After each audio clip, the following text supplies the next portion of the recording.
The fluorescent lights of Greenway Grocers hummed a monotonous tune, a soundtrack to Mike Tanner's life for the past 6 years.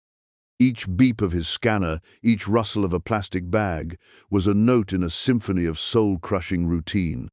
He was 34, but the weariness in his eyes and the slight slump of his shoulders added a decade he hadn't earned through joy. His small 2-bedroom apartment, a place he tried to make a haven for his 8-year-old daughter, Lily, felt perpetually under siege by a mountain of bills that grew faster than Lily herself. Rent, utilities, Lily's school trip fund that he was desperately trying to fill. The numbers swirled in his head, a constant, anxious buzz beneath the surface of his polite customer service smile. Mike's hands, though calloused from stocking shelves and deft from years at the register, were meant for more than this. He sometimes dreamt of wood shavings and the smell of varnish, a half-forgotten ambition of being a carpenter, building things that lasted. But dreams paid no bills, and Lily needed stability, or at least the illusion of it that his meager paycheck precariously provided. Her mother, Sarah, had been gone for 5 years, a sudden illness snatching her away and leaving Mike to navigate the treacherous waters of single parenthood with a grief that still, at times, felt as raw as an open wound. Lily was his anchor, his sun, the reason he dragged himself out of bed each morning and plastered on that Greenway Grocer's name tag. Mike, happy to help, it chirped. A sentiment he genuinely tried to embody, even when his own reserves of happiness felt bone dry. His current shift was dragging, the Tuesday afternoon lull stretching time into taffy. He watched Mrs. Henderson, a regular, meticulously inspect every apple before choosing 3, her usual stern expression firmly in place. He offered her a small, tired smile. "Good afternoon, Mrs. Henderson. Lovely day out, isn't it?" She merely grunted, a sound he'd learned was her version of a friendly greeting. He scanned her items, his mind drifting to Lily's upcoming parent-teacher conference. He'd have to ask Mr. Peterson, the store manager, for a slight schedule adjustment. A request that always came with a sigh from Peterson and a thinly veiled lecture about commitment. Peterson, a man whose ambition had calcified into petty tyranny, seemed to derive a perverse pleasure from reminding Mike of his dispensability. "That'll be $7.42, Mike said, his voice carefully neutral. Mrs. Henderson rummaged in her purse, eventually producing a $10 bill. As he counted out her change, he thought of Lily's drawing of a unicorn taped to their refrigerator, its rainbow mane, a splash of defiant joy in their otherwise beige kitchen. He needed to buy her new crayons. Her favorite blue was down to a nub. Another small expense, another tightening of the already taut budget. He sometimes felt like he was walking a tightrope over a chasm of debt, the slightest misstep threatening to send him and Lily tumbling. His own shoes had holes in the soles, a fact he hid by walking carefully, but Lily needed new sneakers for gym class, a far more pressing concern. He'd make it work. He always did. But the effort was exhausting. The automatic doors swished open, and a woman he didn't recognize walked in. She seemed a little flustered, her eyes darting around as if she wasn't quite sure where she was or what she needed. She clutched a worn leather handbag, her clothes neat but unremarkable, a simple dark coat over a plain sweater and jeans. There was an air of quiet distress about her. Mike felt a familiar, faint tug of empathy. He knew what it was like to feel lost and overwhelmed, even in a place as mundane as a grocery store. He straightened up a little, ready for the next transaction, the next small interaction in a day filled with them, unaware that this particular one was about to unravel the tightly wound spool of his predictable, difficult life. Later that afternoon, as the after-work rush began to pick up, the same woman from earlier approached Mike's checkout lane, her basket containing a modest selection of items: a loaf of whole wheat bread, a carton of milk, some cheese, a small container of soup, and a single, perfect-looking red apple. She looked even more troubled now, her brow furrowed, a slight tremor in her hands as she placed her items on the conveyor belt. Mike offered a gentle smile. "Finding everything okay today?" he asked, his voice soft. The woman nodded, a quick, jerky movement. "Yes, thank you," she murmured, her voice barely audible above the store's ambient noise. He scanned her items efficiently. "That will be $12.68, please," he announced, the practiced words rolling off his tongue. The woman opened her handbag and began to search, a frown deepening on her face. She pulled out a small wallet, fumbled with the clasp, and then her face fell. Her cheeks flushed a deep crimson. "Oh no," she whispered, her eyes wide with a mixture of embarrassment and panic. I seem to have left my main purse at home. I only have—" She trailed off, holding up a few crumpled dollar bills and a scattering of coins. "I only have about $5 with me. I am so terribly sorry. I was in such a rush." Mike looked at her, seeing not just a forgetful customer, but the genuine distress in her eyes. He saw the slight tremble in her lower lip, the way she avoided his gaze, clearly mortified. His own financial anxieties were a constant hum in his ears, the $70-odd in his own wallet earmarked for the overdue electricity bill, a stark reminder of his precarious situation. Lily needed those new sneakers. Mr. Peterson, who was currently prowling the aisles like a discount shark, would likely dock his pay or give him a warning if he bent the rules too obviously.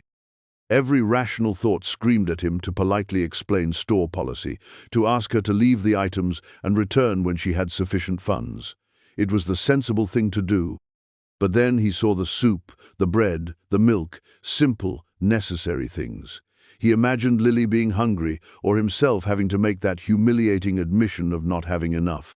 A wave of empathy, stronger than his own financial fear, washed over him. He remembered his mother telling him, long ago, "A little kindness goes a long way, Michael. Sometimes it's all a person needs." He made a split-second decision. It was only about $7 and change. He could skip his own lunch for a couple of days to make it up. Lily wouldn't have to know. He offered what he hoped was a reassuring smile.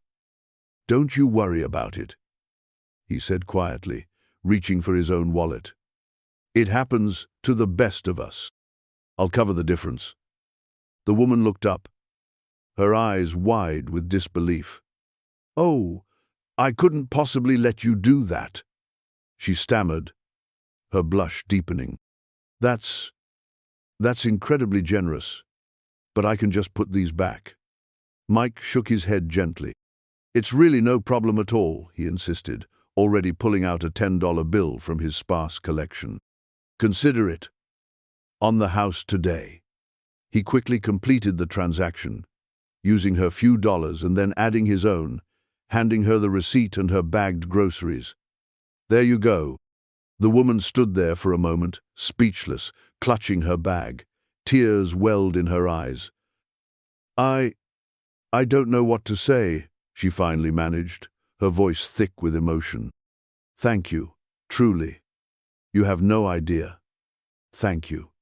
She looked at his name tag. "Thank you, Mike." He simply nodded, a little embarrassed by her intensity.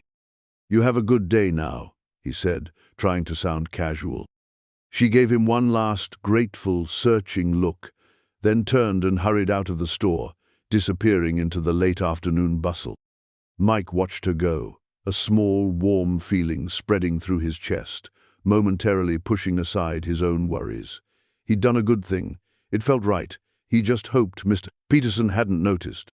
The rest of Mike's shift passed in its usual blur of customers and scanned items. The warmth from his small act of kindness lingered, a faint glow against the backdrop of his financial anxieties. When he finally clocked out, the evening air felt crisp and cool against his tired face. He walked the 6 blocks to his apartment, the familiar rhythm of his footsteps, a comforting beat. He thought about the woman, her initial distress, and then her profound gratitude. He wondered what her story was, why she'd seemed so rattled. It was a fleeting curiosity. He had his own life, his own Lily, waiting for him. He found Lily at the small kitchen table, diligently working on her homework, her tongue poked out in concentration as she drew a map of their neighborhood. Her dark hair, so like her mother's, was tied back in a ponytail. She looked up as he entered, her face breaking into a wide, radiant smile that never failed to lift his spirits. "Daddy!" she cried, jumping up to hug him. He swung her around, the weariness of the day momentarily forgotten in her embrace. "Hey, Munchkin," he said, kissing the top of her head. "How was school?" "It was good. We learned about planets." "Did you know Jupiter has a giant red spot that's a storm?" she chattered, pulling him towards the table to show him her drawing. He listened patiently, asking questions, his attention fully on her. These moments were precious, islands of joy in his often turbulent sea. They ate dinner together, spaghetti, Lily's favorite, and he helped her with the last of her homework. He read her a chapter from her favorite adventure book, his voice animated as he brought the characters to life. Lying in her bed, Lily snuggled under her covers, her eyes heavy with sleep. "Daddy," she murmured, "you're the best daddy in the whole universe." Mike's heart swelled. "And you're the best daughter, sweetie," he whispered, kissing her forehead. Later, after Lily was asleep, Mike sat alone in the dim light of the living room, the unpaid bills spread out on the coffee table. The $7.68 he'd spent on the woman's groceries felt like a much larger sum now, staring up at him from the electricity bill's overdue notice. A knot of anxiety tightened in his stomach. Had he been foolish, impulsive? He was barely keeping his head above water as it was. But then he remembered the look on the woman's face, the sheer relief and gratitude. He couldn't regret it. Some things were more important than money, even when money was all you thought about. He sighed, running a hand through his hair. He'd figure it out. He always did. He just wished, for once, that figuring it out wasn't so hard. He folded the bills, a sense of resignation settling over him, and prepared for another day, another shift, another round in his ongoing battle for survival. The next morning dawned gray and drizzly, mirroring Mike's subdued mood. He got Lily ready for school, packed her lunch, and walked her to the bus stop, their hands clasped tightly. Her cheerful chatter about her upcoming show and tell was a small beacon of light in his otherwise overcast thoughts. After she'd boarded the bus with a wave, he trudged towards Greenway Grocers, the prospect of another 8 hours under the fluorescent lights, and Mr. Peterson's watchful eye weighing him down. He was still mentally calculating how to make up for yesterday's expenditure, considering extra shifts if Peterson was in a rare, agreeable mood. The morning passed slowly, the usual trickle of early bird shoppers, the restocking of shelves, the mindless beep of the scanner. Around 10 o'clock, during a lull, Mike was tidying his checkout area when the automatic doors swished open.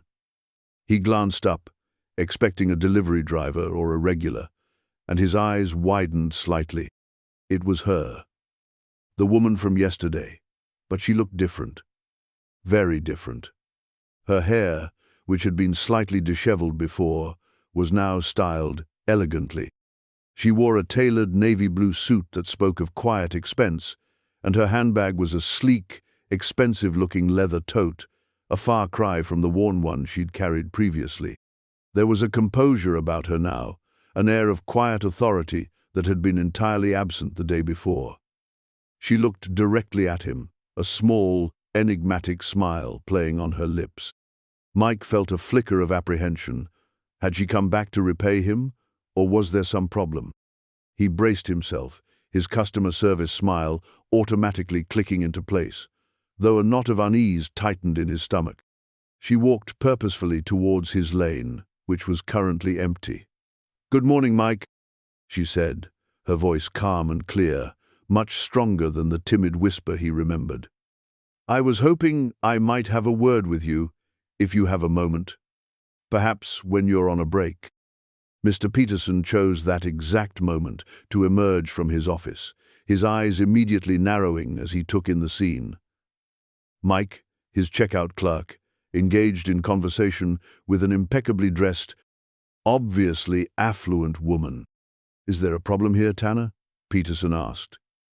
His tone clipped, instantly assuming Mike was slacking off or causing an issue. Before Mike could respond, the woman turned to Mr. Peterson, her smile unwavering but her eyes holding a new, steely glint. "No problem at all, Mr. Peterson," he supplied, a little taken aback by her directness. "Mr. Peterson, I was just telling Mike that I wish to speak with him privately for a few minutes. It's a personal matter, but one that might be of significant interest to him." Her tone was polite but firm, leaving little room for argument. Peterson looked from the woman to Mike, a flicker of surprise and suspicion in his eyes. He clearly didn't know what to make of this. An important-looking woman specifically asking for Mike? It didn't compute with his low opinion of his clerk.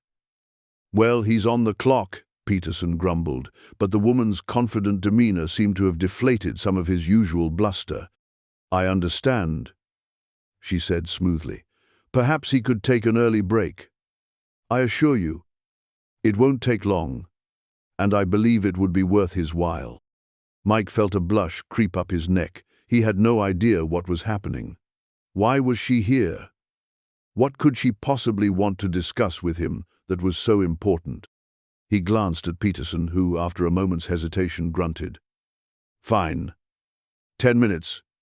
Tanner, in the break room," and then back on the floor.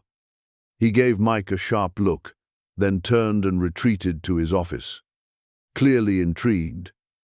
Despite himself, Mike looked back at the woman, a question in his eyes. "The break room, then?" she suggested with a slight smile. "Thank you, Mr. Peterson," she called towards the office, though he was already gone. Mike nodded mutely, his mind racing. This was surreal. He unclipped his "happy to help" name tag, the irony not lost on him, and gestured towards the back of the store. "This way?" he said, his voice a little shaky. The Greenway Grocer's break room was a cramped, windowless space, furnished with a scarred Formica table, a few mismatched plastic chairs, and a microwave that smelled perpetually of burnt popcorn. The air was stale, a stark contrast to the polished aura of the woman now sitting opposite Mike. She had introduced herself simply as Evelyn Hayes as they walked, her handshake firm and warm. Now, she looked at him with an expression he couldn't quite decipher, a mixture of gratitude, appraisal, and something else, something that looked like excitement. Mike sat awkwardly, his work-worn hands clasped on the table. "So," he began, trying to keep his voice steady, "you said you wanted to talk to me?" Evelyn Hayes smiled, a genuine, warm smile that reached her eyes. "Yes, Mike. Firstly, I want to apologize for my rather flustered state yesterday. I'd had a challenging morning, and in my haste, I'd grabbed the wrong purse. Your kindness, your willingness to help a stranger without a second thought was, well, it was extraordinary." Mike shrugged, a little embarrassed. "It was nothing, really. Anyone would have." She held up a hand, gently interrupting him. "No, Mike. Not anyone would have, especially not someone who, I suspect, might be carefully watching their own expenses. You didn't hesitate. You didn't judge. You just helped." Her gaze was direct, and he felt himself flushing slightly. "I was just glad I could," he mumbled, looking down at his hands. "What you did meant more to me than you can possibly imagine," Evelyn continued, her voice earnest. "Yesterday was a particularly difficult day for me. I was on my way to a crucial meeting, one that had been stressing me for weeks. I'd stopped for a few essentials, trying to clear my head, and then the incident with my purse, it felt like the last straw. I was feeling very cynical, very disheartened about people in general. Your simple, selfless act cut through all of that. It reminded me that there is still genuine goodness in the world." Mike listened, surprised by her candor. He'd had no idea his small gesture had landed with such impact. He'd just seen someone in a bind and acted on instinct. Evelyn leaned forward slightly. "Mike, I didn't just come back to thank you again, though my gratitude is immense. After I left here yesterday, I couldn't stop thinking about what you did. It resonated with me on a professional level as well." Mike looked up, puzzled. "Professional?" She nodded. "You see, Mike, I own several businesses in this town.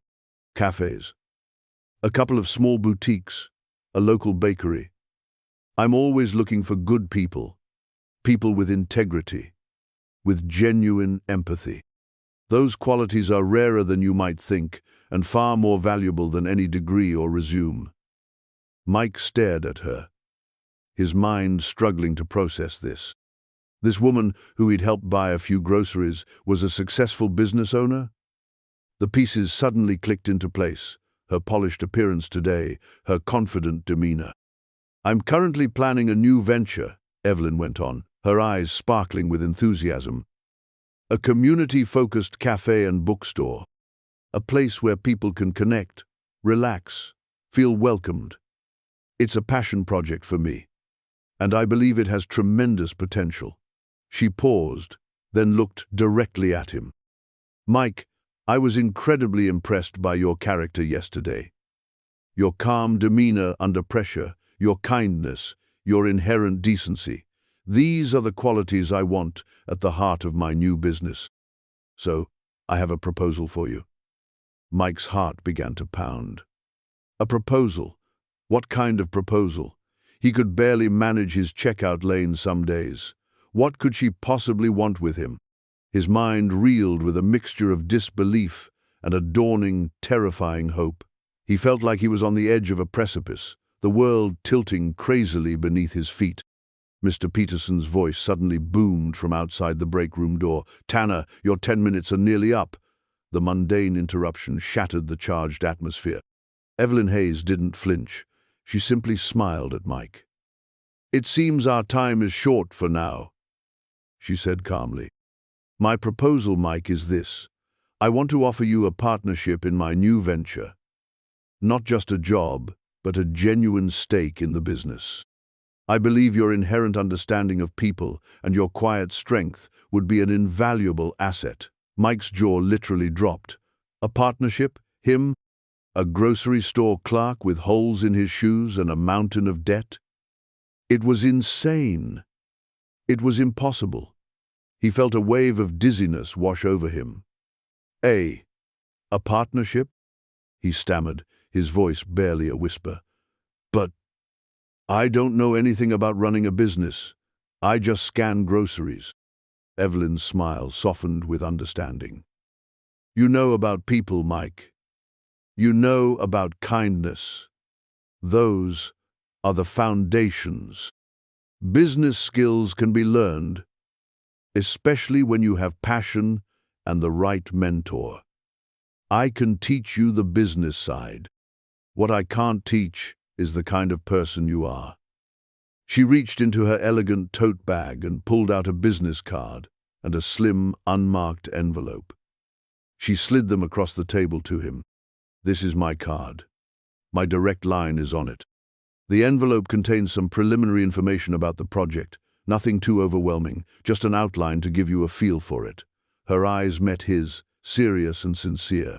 "I understand this is sudden, a lot to take in.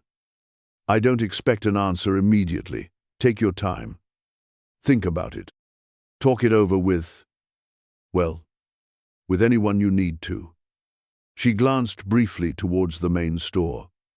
A subtle acknowledgement of his life outside this room. Mike stared at the card, then at the envelope, his fingers trembling slightly as he reached for them. The card was thick, expensive, creamy cardstock. Her name, Evelyn Hayes, founder, CEO, Hayes Enterprises, embossed in simple, elegant script. It felt like an object from another world. I don't know what to say," he managed, his mind a whirlwind of shock, disbelief, and a fragile, fluttering wing of hope. "Say you'll think about it," Evelyn said gently. "That's all I ask for now. This isn't charity, Mike. I genuinely believe this could be a mutually beneficial arrangement. I see potential in you that perhaps you don't even see in yourself yet." Mr. Peterson coughed loudly just outside the door. "Tanner!" Mike flinched. Evelyn stood up, her composure unruffled. "I should let you get back to work. Please, call me when you've had a chance to consider.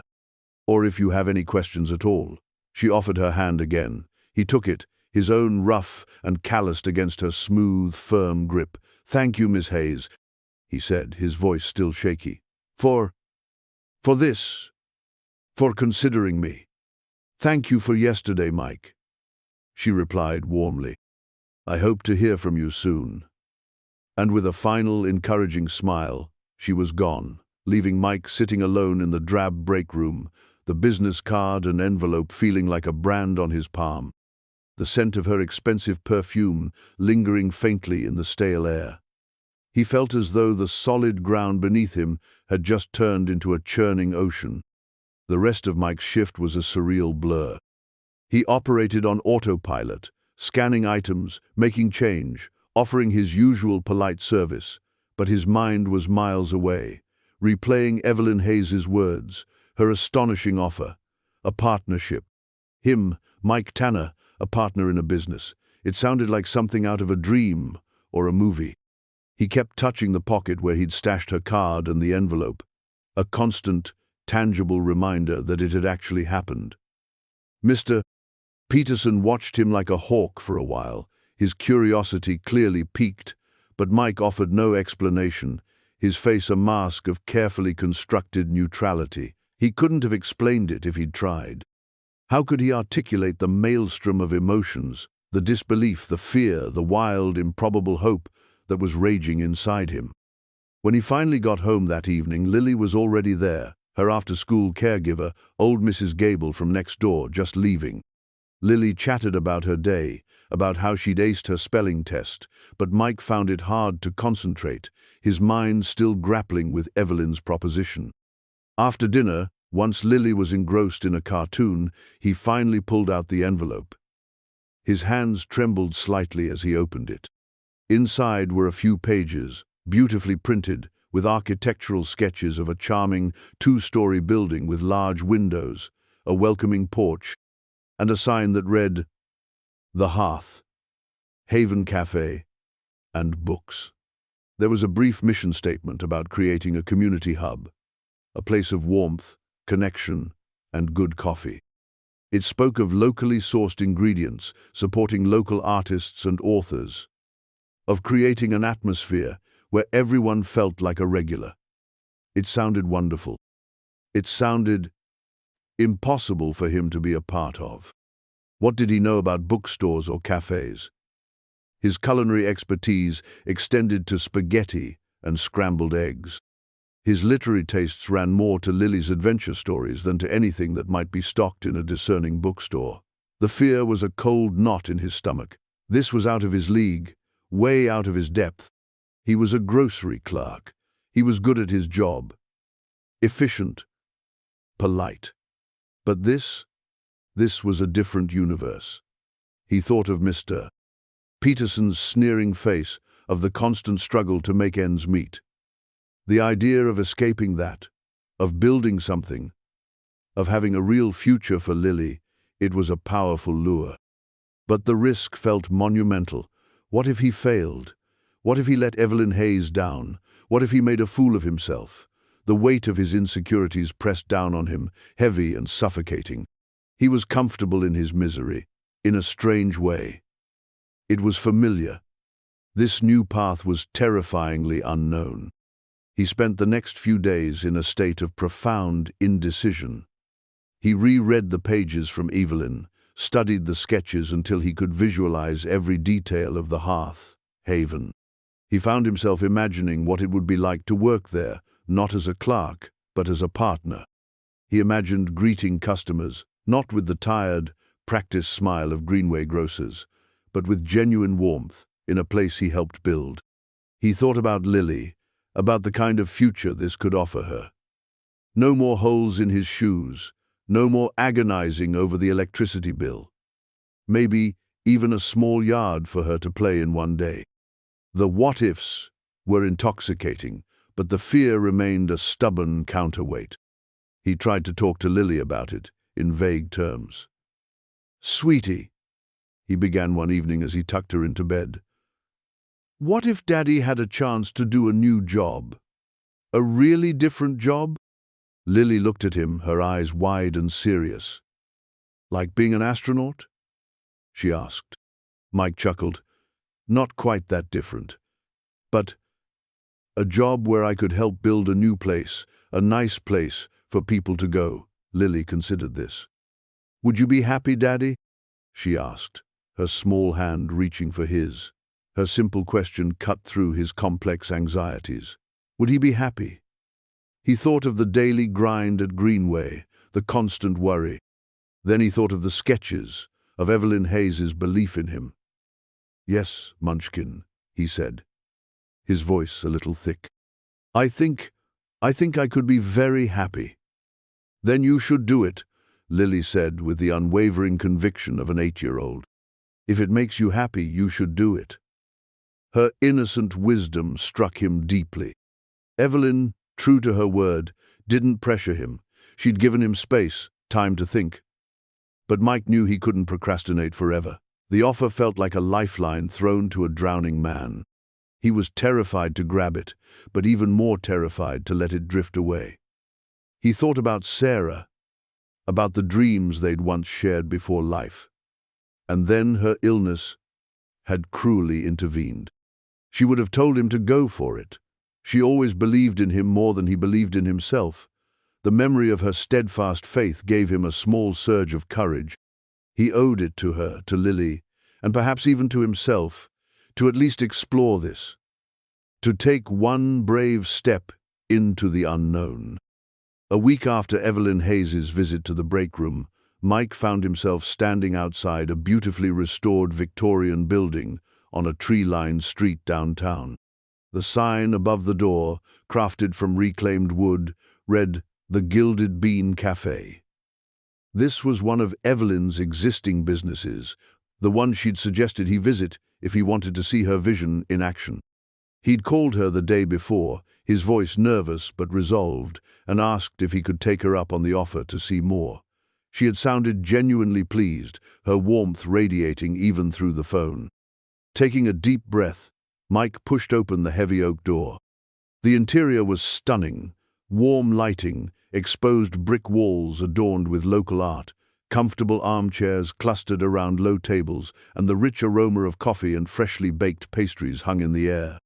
Soft jazz music played in the background. It wasn't just a cafe, it was an experience. People were chatting, reading, working on laptops, a gentle hum of activity filling the space. It felt vibrant, welcoming, a world away from the sterile aisles of Greenway Grocers. Evelyn Hayes was waiting for him near a sunlit window, a steaming mug in her hand. She wore a stylish but comfortable dress, and her smile was as warm as the cafe itself. "Mike, I'm so glad you came," she said, gesturing to an empty chair. "Please sit." "Coffee? Pastry?" He sat, feeling a little overwhelmed by the atmosphere, by her effortless grace. "This place is amazing," he said, genuinely impressed. Evelyn chuckled. "Thank you. It's one of my favorites. Each of my places has its own personality, but the core principle is the same. Quality, community, and a genuine sense of welcome." She watched him as he took in his surroundings, his initial nervousness slowly giving way to a hesitant curiosity. "So," she said gently, "what are your thoughts?" After our chat and seeing the proposal for the hearth, Haven, Mike took a slow sip of the excellent coffee she'd ordered for him. He looked around the bustling cafe, at the engaged customers, the friendly staff. He thought of Lily's simple words. "If it makes you happy, you should do it." He met Evelyn's gaze, a new resolve hardening within him. The fear was still there, a faint tremor in the background, but it was now overshadowed by a burgeoning excitement, a sense of possibility he hadn't felt in years. "Miss Hayes, Evelyn," he began, his voice gaining strength. "I've thought a lot about your offer. It's more than I ever imagined for myself. I'm scared, to be honest. I don't want to let you down. I don't have the experience." Evelyn listened patiently, her expression encouraging. "Mike," she said softly when he paused, "everyone starts somewhere. Experience is gained. Passion, integrity, a willingness to learn. Those are innate. I see those in you. This new venture, the Hearth, Haven, it's very dear to my heart. I wouldn't offer a partnership lightly. I believe in this, and I believe in you." Her words, so full of conviction, chipped away at his remaining doubts. He looked at her, truly looked at her, and saw not just a successful businesswoman, but a mentor, someone who was offering him a hand up, not a handout. He thought of the endless, grinding days at Greenway, the constant worry, the feeling of being trapped. And then he thought of this, the chance to build something, to be proud of his work, to give Lily a better future. It was a choice between a familiar, suffocating darkness and a terrifying, exhilarating light. He took a deep breath. "Evelyn," he said, his voice clear and steady now, "if you're willing to take a chance on me, then yes. Yes, I accept your offer. I'd be honored to be your partner in the Hearth, Haven." A brilliant smile spread across Evelyn's face, lighting up her features. "Mike, that's wonderful news," she exclaimed, her eyes shining. "I am absolutely delighted. I knew you had it in you." She extended her hand across the table, and this time Mike grasped it firmly, a surge of adrenaline and determination coursing through him. It felt like a new beginning, a momentous shift. The old Mike, the weary grocery clerk, felt like a skin he was finally shedding. A new Mike, a man with a future, a purpose, was emerging. The road ahead would be challenging, he knew, but for the first time in a very long time, he felt genuinely, exhilaratingly hopeful. The following weeks were a whirlwind. Mike gave his notice at Greenway Grocers, a moment that was both terrifying and liberating. Mr. Peterson had been stunned into silence, then recovered enough to offer a condescending, "Well, don't come crawling back when this fancy new thing falls through, Tanner." Mike had simply smiled, a genuine, confident smile this time, and said, "I won't need to, Mr. Peterson, but thank you for the opportunity here." Walking out of Greenway for the last time, he felt like a weight had been lifted from his shoulders. A weight he hadn't fully realized he'd been carrying. Evelyn was a patient and insightful mentor. She didn't just throw him into the deep end, she guided him, explaining the intricacies of business plans, supplier negotiations, staffing, and marketing. They spent hours at the Gilded Bean and her other establishments where Mike shadowed her, observed, asked countless questions. He learned about profit margins and inventory management, about creating a welcoming ambiance and dealing with customer feedback. His initial fears about his lack of experience began to recede as he discovered a surprising aptitude for the work. His years in customer service at Greenway, dealing with all sorts of people, had given him a solid foundation in understanding human nature, and his innate kindness translated well into the hospitality industry. He was a quick learner, driven by a fierce determination to succeed, not just for himself, but for Lily, and to prove Evelyn's faith in him was not misplaced. The site for the Hearth, Haven, was a charming but slightly dilapidated two-story building in a revitalizing neighborhood, just as the sketches had depicted. It needed a lot of work, but it had good bones and a wonderful, spacious feel. Mike found himself unexpectedly excited by the renovation process. His old dormant dream of working with his hands, of building things, resurfaced. He wasn't a skilled carpenter, but he was strong and willing, and he threw himself into the practical aspects of the refurbishment, working alongside the contractors, painting walls, sanding floors, even helping to design the layout of the bookshelves and seating areas. Evelyn, impressed by his enthusiasm and practical insights, gave him increasing responsibility. He felt a sense of ownership, of pride, that he'd never experienced before. Lily was thrilled by her father's new venture. He brought home paint swatches and fabric samples for her to look at, and she offered her solemn opinions on which colors were the happiest. He even took her to the site on a Saturday, and she'd gasped in delight at the big, empty rooms, imagining all the books and comfy chairs. Seeing her excitement fueled Mike's resolve even further. He was doing this for her, to build a life where her future wasn't dictated by the constant struggle for pennies. He worked long hours, often coming home exhausted but exhilarated. The weariness was different now. It was the satisfying ache of purposeful labor, not the soul crushing fatigue of a dead-end job. He was building something, not just a cafe, but a future. And he was discovering strengths and talents within himself that he never knew existed. He was no longer just Mike, the grocery clerk. He was Michael Tanner, co-owner of the Hearth, Haven, a man stepping into his potential. As the Hearth, Haven began to take shape, transforming from a dusty shell into a warm and inviting space, a shadow began to loom on the horizon. Arthur Henderson, owner of Henderson's Homestyle Cafes, a chain of rather bland and predictable eateries scattered across the city, was not pleased about new competition, especially not one backed by the increasingly successful Evelyn Hayes. Henderson was an older man, portly and perpetually scowling, known for his aggressive business tactics and his disdain for smaller, independent operations. He considered the neighborhood where the Hearth Haven was located his territory, as one of his less profitable cafes was situated just a few blocks away. The first sign of trouble was subtle. A key supplier of artisanal bread, one Evelyn had carefully cultivated a relationship with, suddenly backed out of their agreement, citing unforeseen capacity issues. Evelyn was suspicious. A week later, two of the promising candidates they had interviewed for barista positions inexplicably accepted offers elsewhere, despite having expressed great enthusiasm for the Hearth, Haven.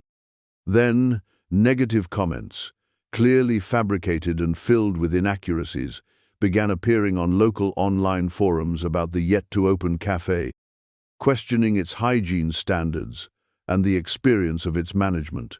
Mike, new to the business world's sharper edges, was initially bewildered and hurt. Why would anyone do this? He asked Evelyn, frustration etched on his face. Evelyn's expression was grim. This has Henderson's fingerprints all over it, she said. He doesn't like new players, especially ones that aim for quality over mass production. He's trying to undermine us before we even open our doors. Mike felt a surge of anger, mixed with a renewed determination. He had poured his heart and soul into this project. He wouldn't let some bully like Henderson destroy it. What can we do? He asked, looking to Evelyn for guidance. We fight back, Evelyn stated, her voice firm. Not with his tactics, but with our strengths. Transparency, quality, and community engagement. We double down on finding the best local suppliers, we personally reach out to potential staff, and we start our own positive buzz. We show this neighborhood what the Hearth Haven is truly about. Inspired by her resolve, Mike threw himself into the challenge. He spent hours researching alternative local bakers, eventually finding a small, family-run bakery that produced even better bread than the original supplier. He and Evelyn personally interviewed new candidates, their passion for the project proving infectious, and soon they had a fantastic team lined up. To counter the online negativity, they started sharing sneak peeks of the renovation, photos of their beautiful interior, and stories about their commitment to local sourcing on social media. generating genuine excitement and support from the community. The climax of Henderson's campaign came a week before their scheduled grand opening. They were expecting the final health inspection, a crucial step. Mike and Evelyn had been meticulous, ensuring every detail was perfect. The inspector, a stern-faced woman named Ms. Albright, arrived. As she began her walk-through, Mike noticed Henderson himself lurking across the street, a smug expression on his face. A sense of dread filled Mike. During the inspection of the kitchen, Ms. Albright suddenly stopped, her expression hardening. She pointed to a barely visible, fine crack in a newly installed floor tile near the main prep area. "This is a potential hygiene risk," she declared. "Food particles and bacteria can accumulate here. I can't approve your license with this." Mike's heart sank. It was a tiny, almost imperceptible crack, something easily overlooked, or perhaps something not there before. He exchanged a horrified look with Evelyn. This could delay their opening by weeks. A disastrous setback. Henderson, across the street, was practically grinning. Evelyn began to politely argue the point, explaining it was a new tile, likely a minor flaw in the material, but Miss Albright was unyielding. "Rules are rules," she stated firmly. Despair washed over Mike. All their hard work, all their dreams, threatened by a tiny crack in a tile. He looked at the tile, then at Henderson's triumphant face across the street. A sudden thought, a desperate gamble, sparked in his mind. "Miss Albright," he said, stepping forward, his voice surprisingly calm despite the turmoil inside him. "If we could repair this, right now, to your satisfaction, would you be willing to reconsider?" Miss Albright looked surprised. "Repair it now? This is a specialized flooring. You'd need a professional." Evelyn looked at Mike, a question in her eyes. "I can fix it," Mike said with a conviction that surprised even himself. He remembered his old, forgotten dream of carpentry, the feel of tools in his hands. He might not be a professional tiler, but he was practical, he was resourceful, and he was desperate. "I have some epoxy resin sealant in my toolkit in the back from a minor counter repair. It's food grade, quick drying, and will seal that crack perfectly, making it completely smooth and non-porous. It will be stronger than the original tile. Give me 15 minutes. Ms. Albright raised an eyebrow, skeptical but intrigued. 15 minutes, she conceded, but it better be perfect. While Evelyn kept Ms. Albright occupied, Mike raced to the back, heart pounding. He found his small toolkit, the resin, and a fine applicator.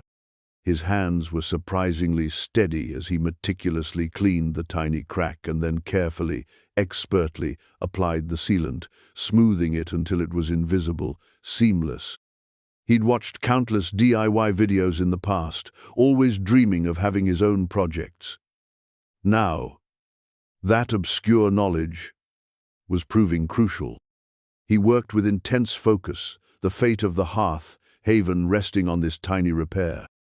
Exactly 15 minutes later, Mike stood up, wiping a bead of sweat from his brow. "It's done," he announced. Ms. Albright knelt, examining the repair minutely. She ran her finger over it, then looked up, her stern expression softening almost imperceptibly. "Well, I'll be," she said, a note of grudging admiration in her voice. "That's surprisingly well done. It's completely sealed. No risk here."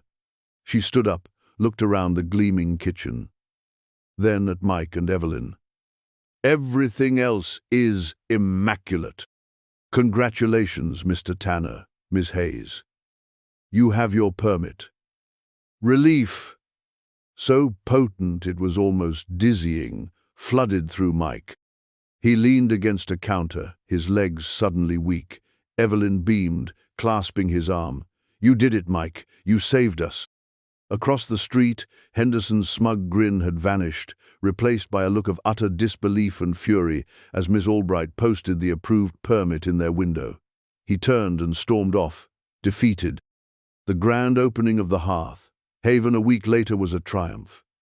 The small crack in the tile, once a symbol of impending disaster, was now a testament to Mike's resourcefulness and determination.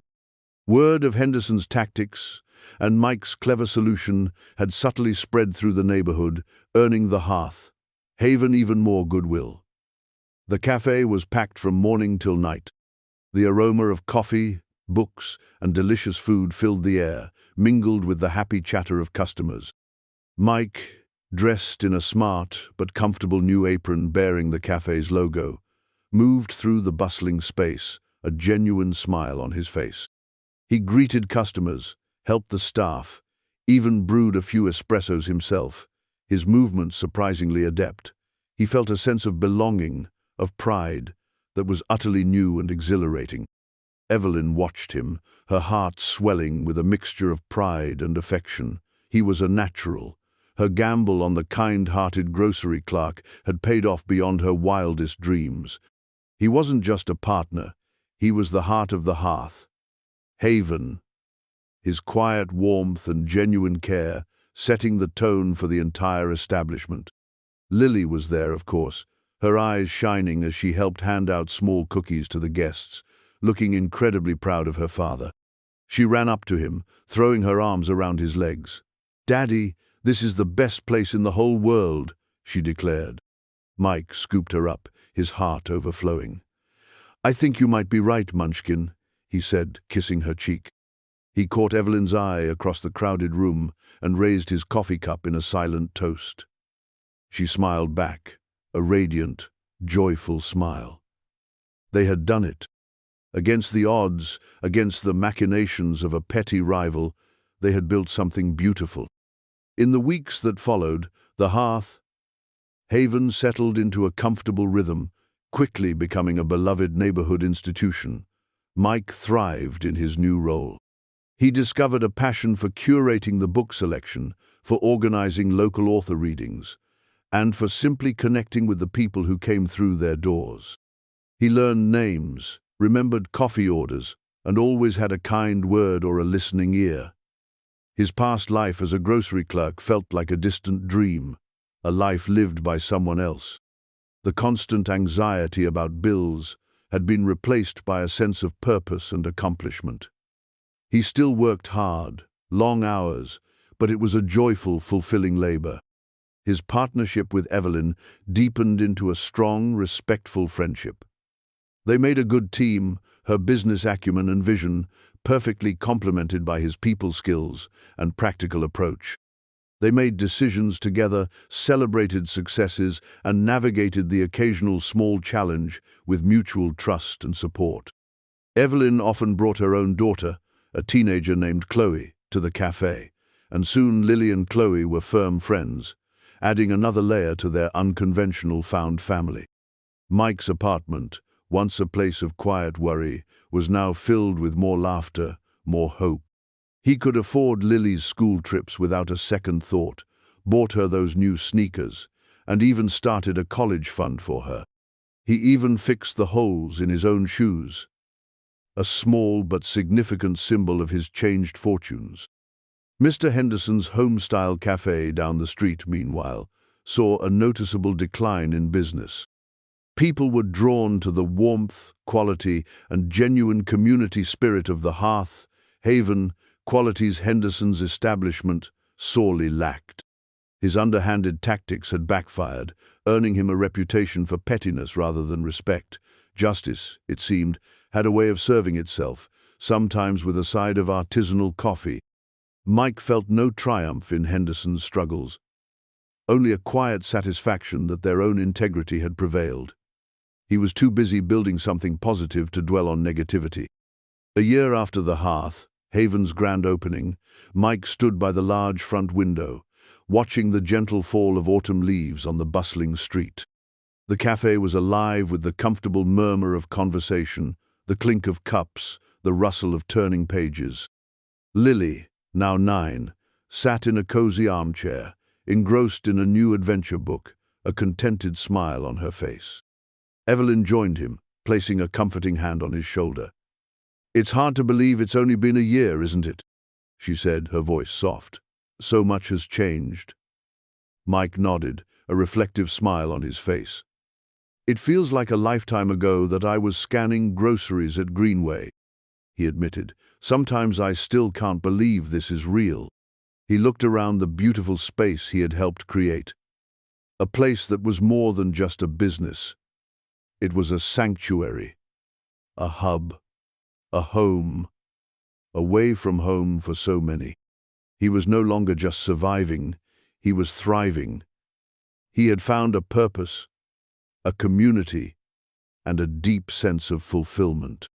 He was even thinking about taking some carpentry classes in his spare time, perhaps building custom bookshelves for the cafe himself. The possibilities felt endless. You know, Evelyn, he said, turning to her, his eyes sincere, I never properly thanked you for what you truly did. It wasn't just the partnership. You saw something in me that I didn't see in myself. You gave me a chance to become more. Evelyn's eyes welled up slightly. Mike, she said, her voice thick with emotion, it was you who gave me something just as valuable that day in the grocery store. You reminded me of the power of simple kindness, of human connection. You restored a bit of my faith when I needed it most. This, she gestured around the cafe, this is just the beautiful outcome of that. We built this together. Lily looked up from her book, sensing the emotion in their voices. She slipped off her chair and came to stand between them, taking both their hands. The hearth, Haven is the best, she declared simply, beaming up at them. Mike squeezed her hand, his heart full. He looked at Evelyn, then at his daughter, and then out at the warm, inviting space filled with life. It all started with a small act of kindness, a moment of choosing empathy over indifference. He knew now, with a certainty that settled deep in his bones, that such moments, however small they seemed, held the power to change not just one life, but many, rippling outwards in ways one could never fully predict, creating havens of warmth and connection in a world that so often felt cold. And he, Mike Tanner, was profoundly grateful to be a part of that beautiful, ongoing story.